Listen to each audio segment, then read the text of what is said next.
بسم اللہ الرحمن الرحیم۔ محترم ناظرین السلام علیکم۔ شداد نے بہشت سے دوزخ کی راہ لی، شداد نے بہشت سے دوزخ کی راہ لی، آغاز میں خیال رکھ انجام کار کا۔ ناظرین، اللہ تعالیٰ نے قوم عاد کو غیر معمولی قد و قامت اور قوت عطا فرمائی تھی۔ ان میں ہر شخص کا قد کم از کم 12 گز ہوتا تھا۔ طاقت کا یہ حال تھا کہ بڑے سے بڑا پتھر جس کو کئی آدمی مل کر بھی نہ اٹھا سکے، ان کا ایک آدمی ایک ہاتھ سے اٹھا کر پھینک دیتا تھا۔ یہ لوگ طاقت و قوت کے بلبوتے پر پورے یمن پر قابض ہو گئے۔ 2 بادشاہ خاص طور پر ان میں بہت جاہ و جلال والے ہوئے۔ وہ دونوں بھائی تھے، ایک کا نام شدید تھا جو بڑا تھا، دوسرے کا نام شداد تھا جو اس کے بعد تخت نشین ہوا۔ یہ دونوں وسیع علاقے پر قابض ہو گئے اور بے شمار لشکر و خزانے انہوں نے جمع کر لیے۔ شداد نے اپنے بھائی شدید کے بعد سلطنت کی رونق و کمال کو عروج تک پہنچایا۔ دنیا کے کئی بادشاہ اس کے باج گزار تھے۔ اس دور میں کسی بادشاہ میں اتنی جرأت و طاقت نہ تھی کہ اس کا مقابلہ کر سکے۔ اس تسلط اور غلبہ نے اس کو اتنا مغرور و متکبر کر دیا کہ اس نے خدائی کا دعویٰ کر دیا۔ اس وقت کے علماء و مصلحین نے جو سابقہ انبیاء کے علوم کے وارث تھے اسے سمجھایا اور اللہ کے عذاب سے ڈرایا، تو وہ کہنے لگا، جو حکومت و دولت اور عزت اس کو اب حاصل ہے، اس سے زیادہ اللہ تعالیٰ کی عبادت کرنے سے کیا حاصل ہوگا؟ جو کوئی کسی کی خدمت و اطاعت کرتا ہے یا تو عزت و منصب کی ترقی کے لیے کرتا ہے یا دولت کے لیے۔ مجھے تو یہ سب حاصل ہے، مجھے کیا ضرورت کہ میں کسی کی عبادت کروں؟ حضرت ہود علیہ السلام نے بھی اسے سمجھانے کی کوشش کی لیکن بے سود۔ سمجھانے والوں نے یہ بھی کہا کہ یہ حکومت و دولت ایک فانی چیز ہے، جبکہ اللہ کی اطاعت میں اخروی نجات اور جنت کا حصول ہے، جو دنیا کی ہر دولت سے بہتر اور زیادہ قیمتی ہے۔ اس نے پوچھا، یہ جنت کیسی ہوتی ہے؟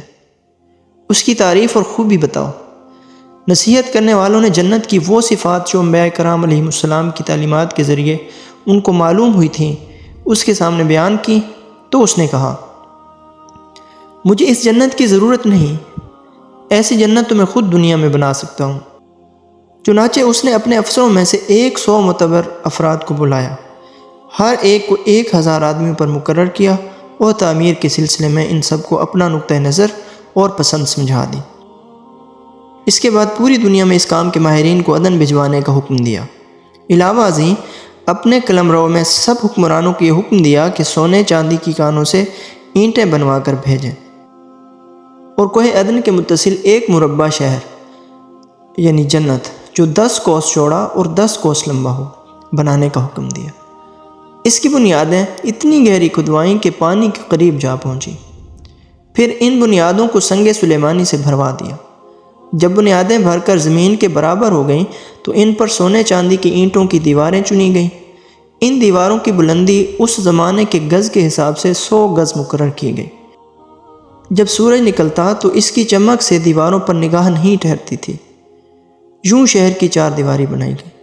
اس کے بعد 4 دیواری کے اندر 1000 محل تعمیر کیے گئے۔ ہر محل 1000 ستونوں والا تھا اور ہر ستون جواہرات سے جڑاؤ کیا ہوا تھا۔ پھر شہر کے درمیان میں ایک نہر بنائی گئی اور ہر محل میں اس نہر سے چھوٹی چھوٹی نہریں لے جائی گئیں۔ ہر محل میں حوض اور فوارے بنائے گئے۔ ان نہروں کی دیواریں اور فرش یاقوت و زمرد، مرجان اور نیلم سے سجا دی گئیں۔ نہروں کے کناروں پر ایسے مصنوعی درخت بنائے گئے جن کی جڑیں سونے کی، شاخیں اور پتے زمرد کے تھے۔ ان کے پھل موتی اور یاقوت اور دوسرے جواہرات کے بنا کر ان پر ٹانک دیے گئے۔ شہر کی دکانوں اور دیواروں کو مشک و زعفران اور عنبر و گلاب سے سیقل کیا گیا۔ یاقوت و جواہرات کے خوبصورت پرندے چاندی کی اینٹوں پر بنوائے گئے جن پر پہرے دار اپنی اپنی باری آ کر پہرے کے لیے بیٹھتے تھے۔ جب تعمیر مکمل ہو گئی تو حکم دیا گیا کہ سارے شہر میں ریشم و زردوزی کے قالین بچھا دیے جائیں۔ پھر نہروں میں سے کسی کے اندر میٹھا پانی، کسی میں شراب، کسی میں دودھ اور کسی میں شہد و شربت جاری کر دیا گیا۔ بازاروں اور دکانوں کو کم خواب و زر بفت کے پردوں سے آراستہ کر دیا گیا اور ہر پیشہ و ہنر کے والے کو حکم ہوا کہ اپنے اپنے کاموں میں مشغول ہو جائیں، اور یہ کہ اس شہر کے تمام باسیوں کے لیے ہر وقت ہر نو قسم کے پھل میوے پہنچا کریں۔ انتہائی لمبے عرصے کی مدت میں یہ شہر جب اس سجاوٹ کے ساتھ تیار ہو گیا تو تمام امراء و ارکان دولت کو حکم دیا کہ سب اسی میں آباد ہو جائیں۔ پھر شداد نے خود اپنے لاؤ لشکر کے ہمراہ انتہائی تکبر اور غرور کے ساتھ اس شہر کی طرف روانہ ہوا۔ بعض علماء و مصلحین کو بھی ساتھ لیا اور راستے بھر ان سے تمسخر کرتے ہوئے ان سے کہتا رہا، ایسی جنت کے لیے تم مجھے کسی اور کے آگے جھکنے اور ذلیل ہونے کا کہہ رہے تھے، میری قدرت و دولت تم نے دیکھ لی۔ قریب پہنچا تو تمام شہر والے اس کے استقبال کے لیے شہر کے دروازوں کے باہر آ گئے اور اس پر زر و جواہر نچھاور کرنے لگے۔ اسی ناز و ادا سے چلتے ہوئے جب شہر کے دروازے پر پہنچا تو روایت ہے کہ ابھی اس نے گھوڑے کی رکاب سے ایک پاؤں نکال کر دروازے کی چوکھٹ پر رکھا ہی تھا کہ اس نے وہاں پہلے سے ایک اجنبی شخص کو کھڑے ہوئے دیکھا۔ اس نے پوچھا، تو کون ہے؟ اس نے کہا، میں ملک الموت ہوں۔ پوچھا، کیوں آئے؟ اس نے کہا، تیری جان لینے۔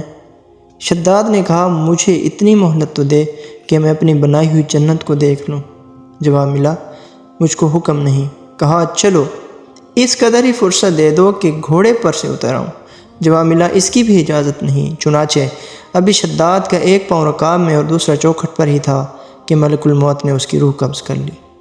شاعر نے کیا خوب ہی منظر کشی کی ہے کہ پاؤں جنت میں نہ رکھا تھا کہ نکلی تن سے روح، پاؤں جنت میں نہ رکھا تھا کہ نکلی تن سے روح، بے کسی نے رو دیا منہ دیکھ کر شداد کا۔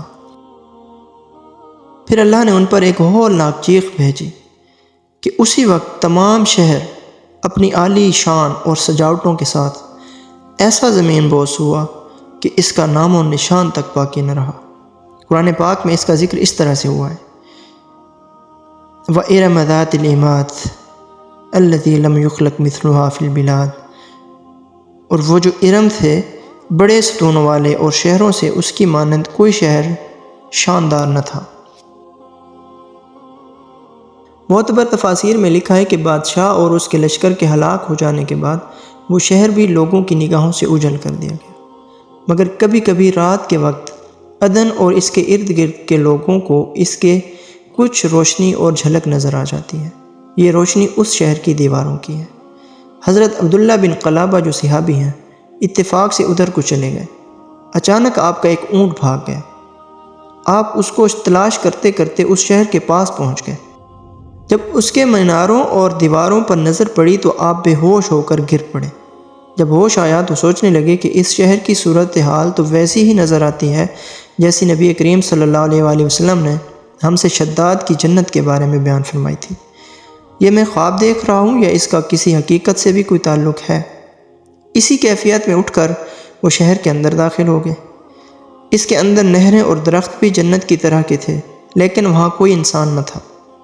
آپ نے وہاں پڑے ہوئے کچھ جواہرات اٹھائے اور واپس چل دیے۔ وہاں سے وہ سیدھے اس وقت کے دارالخلافہ دمشق میں پہنچے۔ حضرت امیر معاویہ وہاں موجود تھے۔ وہاں جو کچھ ماجرا ان کے ساتھ پیش آیا تھا انہوں نے بیان کر دیا۔ حضرت امیر معاویہ نے ان سے پوچھا، وہ شہر آپ نے حالت بیداری میں دیکھا تھا یا خواب میں؟ حضرت عبداللہ نے بتایا کہ بالکل بیداری میں دیکھا تھا۔